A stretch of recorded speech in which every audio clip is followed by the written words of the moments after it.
ඉතින් මේ තියෙන අපේ DBMS question set එකේ 25 වෙනි question set එක. ඉතින් මේකෙදිත් අපි 16 වෙනි ප්‍රශ්නේදී අපි හදාගත්ත රේඩදේශ ආශ්‍රයෙන්මයි මේකේ අපිට උත්තර දෙන්න තියෙන්නේ. ඉතින් මේකෙදි අපිට මුලින්ම කියන්නේ first term එකේ mathematics subject එකට ලබාගත්ත average mark එක මොකක්ද කියලා හොයන්න කියලා. ඉතින් ඒකට අදාළ query එක ලියන්නේ කොහොමද කියලා අපි බලමු. ඉතින් අපි මුලින්ම first term එකේ mathematics subject එකට ලබාගත්ත mark ටික මොනවා වගේද බලමු.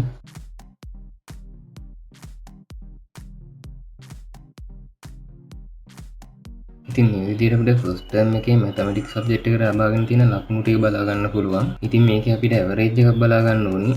ඉතින් ඒ හින්දා අපි මේ කියන කොලම් එකට අපි ඇවරේජ් කියන ෆන්ක්ෂන් එක එකතු කරනවා.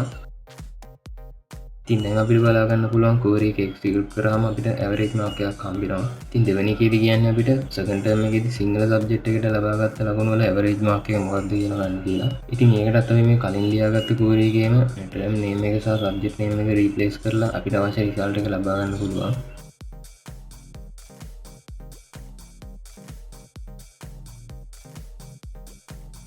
ඉතින් අපිට මේ විදිහට රිසල්ට් එකක් බලා ගන්න පුළුවන් අපේ second term එකේ average mark එක විදිහට. ඉතින් මේකෙදි අපි mark record table එකට අපේ subject table එක සහ exam term table එක inner join කරලා තියෙනවා. ඉතින් තුන්වෙනි එකේදී කියන්නේ 2020 7 වෙනි මාසේ 10 වෙනිදා තිබ්බ exam එකේදී සචිත්‍ර වික්‍රමසිංහ කියන student එයා මුණ දුන්න all subject වල average mark එක මොකක්ද කියලා. ඉතින් අපි ඒක හොයන්නේ කොහොමද කියලා බලමු.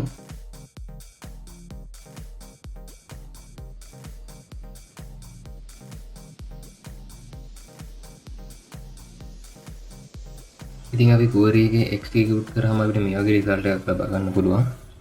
ඉතින් මෙතනදී අපි student කවුද කියලා හොයාගන්න අපේ mark record table එකට student table එක inner join කරලා තියෙනවා.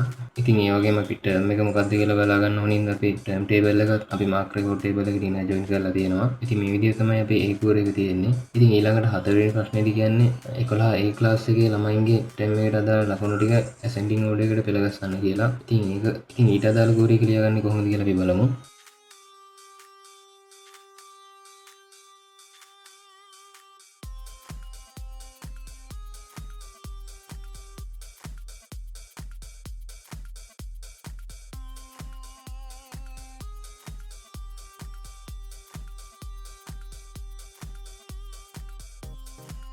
ඉතින් අපේ query එක මෙහෙම තමයි තියෙන්නේ.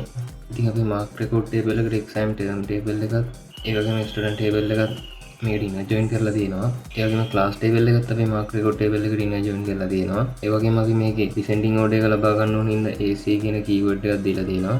ඉතින් මේ විදිහට තමයි අපේ result ටික ලැබිලා තියෙන්නේ. ඉතින් මේ විදිහට අපි 25 වෙනි question set එක ඉවර වෙනවා. අපි 26 වෙනි question set එකේදී හම්බෙමු.